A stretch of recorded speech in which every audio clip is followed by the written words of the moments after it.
అన్నం పరబ్రహ్మ స్వరూపం. పేదవారైనా కోటీశ్వరుడైనా కడుపు నిండా అన్నం తినడానికి కష్టపడతాడు. తాను సంపాదించిన సంపాదనతో కడుపు నిండా రుచికరమైన నాణ్యమైన ఆహారం తీసుకుంటాడు.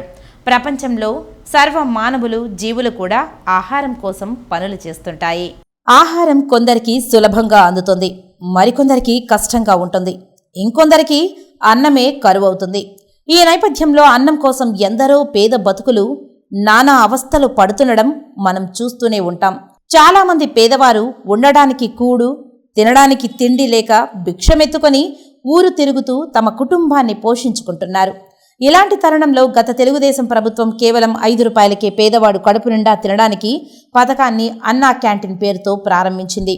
కేవలం 5 రూపాయలకే భోజనం, 4-5 రకాల కూరలతో పాటు పెరుగు, తాగడానికి మినరల్ వాటర్ కూడా అందించేది.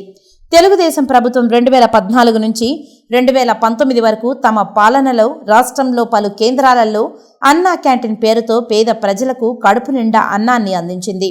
గ్రామీణ ప్రాంతాల నుంచి పట్టణాలకు వెళ్లి పనులు చేసుకుని మధ్యాహ్నం రాత్రి సమయాలలో భోజనానికి కూలీలు, రిక్షా కార్మికులు, ఆటో కార్మికులు పలు ఇబ్బందులను ఎదుర్కొనేవారు.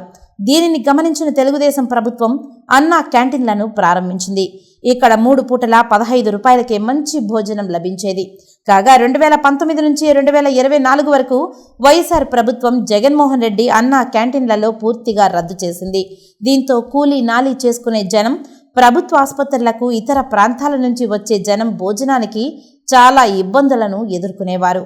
ప్రైవేటు హోటళ్లలో కనీసం 60 రూపాయల నుంచి 150 రూపాయల వరకు భోజనం విక్రయిస్తున్న తరుణంలో అన్నా క్యాంటీన్లు పేదవాడికి కడుపు నిండా అన్నం పెట్టాయి. కాగా జగన్మోహన్ రెడ్డి ఈ అన్నా క్యాంటీన్లను రద్దు చేయడంతో పేదవారు ఆకలి బాధలు తట్టుకోలేక నానా ఇబ్బందులు పడిన సంగతి అందరికీ తెలిసిన విషయమే. ఎన్డీఏ కూటమి అధికారంలోకి వచ్చిన వెంటనే చంద్రబాబు నాయుడు రాష్ట్ర ముఖ్యమంత్రిగా ప్రమాణ స్వీకారం చేస్తూ 5 ముఖ్యమైన విషయాలపై సంతకం చేశారు. తొలి సంతకం రాష్ట్రంలో అన్నా క్యాంటీన్లను పునఃప్రారంభించే విధంగా ఆయన సంతకం చేసిన సంగతి అందరికీ తెలిసిందే. సంబంధిత మంత్రి, అధికారులు సైతం అత్యంత త్వరగా రాష్ట్రాలలో అన్నా క్యాంటీన్లు ప్రారంభానికి శ్రీకారం చుట్టారు. ఇందులో భాగంగానే చిత్తూరులో అన్నా క్యాంటీన్లు ప్రారంభమైంది. అలాగే 3 వారాలలో కనీసం 100కు పైగా అన్నా క్యాంటీన్లు ప్రారంభించేందుకు ప్రభుత్వం ప్రణాళికలు సిద్ధం చేసింది. ఈ లెక్కన రాష్ట్రంలో మళ్లీ అన్నా క్యాంటీన్లు తెరుచుకుంటున్న శుభ సందర్భంగా ప్రతి పేదవాడు కడుపు నిండా 3 పూటలా తినడానికి భోజనం అందనుంది. ఇందులో పరిశుభ్రమైన భోజనంతో పాటు టిఫిన్లు, 4-5 రకాల కూరలు కేవలం 5 రూపాయలకే లభించడం పట్ల పేదవాళ్ళందరూ తమ ఆనందాన్ని వ్యక్తం చేస్తున్నారు. ఈ ఏడాది సెప్టెంబర్ 21వ తేదీలోగా దాదాపు 200కు పైగా అన్నా క్యాంటీన్లు ప్రారంభం కానున్నాయని ప్రభుత్వం తెలియజేసింది. పేదవారికి పట్టెడు అన్నం కూడా పెట్టని వైఎస్ఆర్ ప్రభుత్వాన్ని ప్రజలు ఓటమికి గురిచేశారని పలువురు విమర్శిస్తున్నారు. ఏది ఏమైనప్పటికీ పేదవాడి ఆకలి తీర్చేందుకు అన్నా క్యాంటీన్లను తిరిగి ప్రారంభం కావడం సర్వత్రా ఆనందం వ్యక్తమవుతోంది.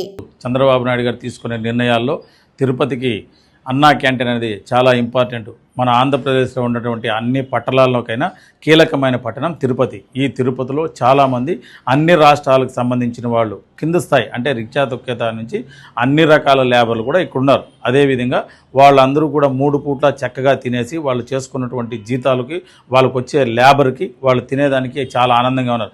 అదేవిధంగా ఒక రోజుకి 60,000 నుంచి 70,000 మంది అటు యాత్రికులు కావచ్చు, అటు ఉద్యోగస్తులు కావచ్చు, అదేవిధంగా హాస్పిటల్ పరంగా కావచ్చు, అదేవిధంగా చదువు పరంగా కావచ్చు, వచ్చే వాళ్ళందరూ కూడా సొంత బంధువుల కన్నా మనం తిరుపతి పోతే మాకు ఒక అన్నా క్యాంటీన్ ఉంది అని ధైర్యంగా వచ్చి తినేవాళ్ళు చాలామంది ఉన్నారు.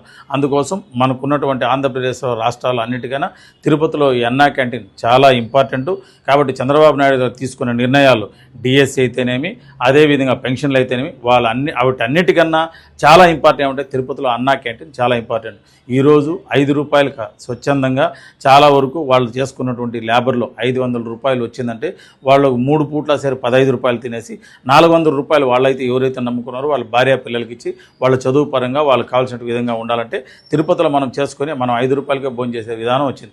అదే ఇంతకుముందు రాక్షస పాలనలో ఆ అన్నా క్యాంటీన్లన్నీ కూడా ధ్వంసమైపోయి అవి ఎక్కడున్నాయో ఏ విధంగా తెలియలేకుండా అయిపోయి కొంతమంది దాంట్లోనే హోటల్ పెట్టి 150 రూపాయల నుంచి 250 రూపాయలకి అన్నం భోజనం అమ్ముకుంటున్నారు.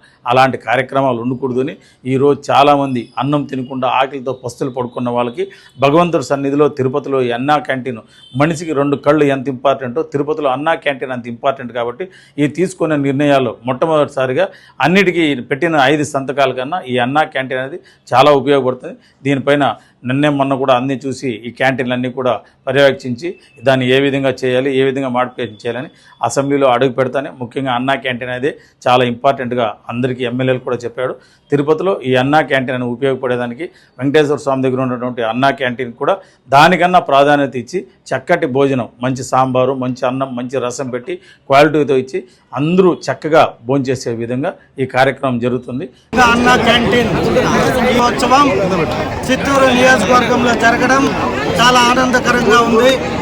ఏదైతే పేదవాడికి భోజనం పెట్టాలనే మంచి సంకల్పంతో ఇది అన్నా క్యాంటీన్ ఏర్పాటు చేశారు. దాన్ని చిత్తూరులో, పైగా చిత్తూరు నియోజకవర్గంలో దీన్ని పునఃప్రారంభించడం నాకెంతో ఆనందంగా ఉంది. ఏదైతే మాట ఇచ్చింది నిలుపుకునే పార్టీగా ఏవైతే మేము ఎన్నికల్లో ప్రామిస్ చేశామో వాటిలో మొట్టమొదటి ఇది అన్నా క్యాంటీన్ ఇవాళ ప్రారంభించడం చాలా ఆనందకరంగా ఉంది. దీనికి సహకరించిన కలెక్టర్ గారు, జేసీ గారు, మన మున్సిపల్ కమిషనర్ గారు, అలాగే అందరు నాయకులు, చిత్తూరు తెలుగుదేశం పార్టీకి సంబంధించిన నాయకులతో పాటు అలాగే బీజేపీ, జనసేనకు సంబంధించిన నాయకులు కూడా ఉమ్మడి ఎన్డీఏ ప్రభుత్వంలో ఎవరైతే భాగస్వాములుగా ఉన్నామో వారందరి సహకారంతో ఈరోజు ఈ క్యాంటీన్ని ఇక్కడ ప్రారంభించడం నాకు ఎంతో ఆనందకరంగా ఉంది.